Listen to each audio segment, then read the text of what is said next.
Onyeisi otu ECOWAS Commission bụ Touray echego n'iru otu commission ahụ atụmatụ ọrụ ha maka afọ 2023 nyere ọgbakọ omeiwu ECOWAS na nzukọ nke mbụ ha n'afọ a na-aga n'iru ugbu a na Abuja bụ atụmatụ ọrụ nebara anya na nsogbu dị iche iche na-ezute mpaghara West Africa.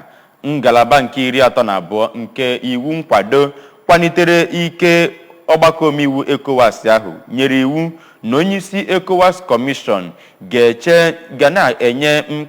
ga na-akọpụta n'ozizugbe etu ihe si wee gbatakwuru n'itinye atụmatụ ọrụ ya bụ ụlọ ọrụ n'ọrụ ugboro abụọ n'afọ nyere otu parliamenti ahụ. Princess Ekwuya-Jidebe anụta akaereze anyị na Abuja wetara akụkọ ịga n'ugbu a.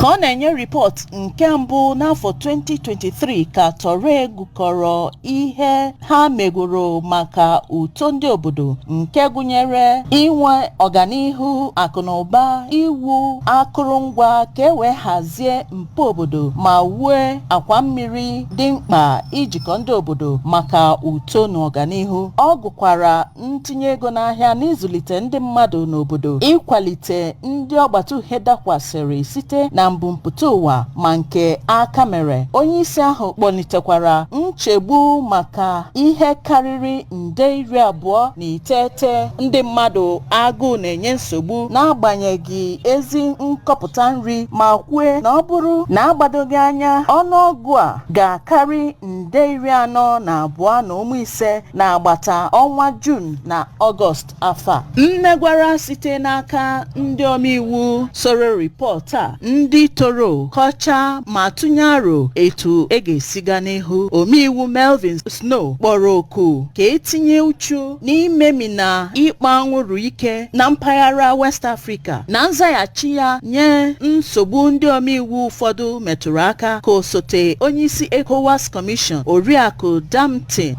Chida kọrọ mkpa ọ dị ka ndị otu obodo na-arụkọ ọrụ ọnụ maka ịdị n'otu nke obodo. Ya bụ seshọn nke izizi n'afọ a nke ndị omeiwu ECOWAS ka ga-ewere ọnọdụ ruo ma ọnwa a dị n'ụbọchị 26 site na Abuja. Princess Ekwuya-Jidebe, akụkọ ụwa ABS.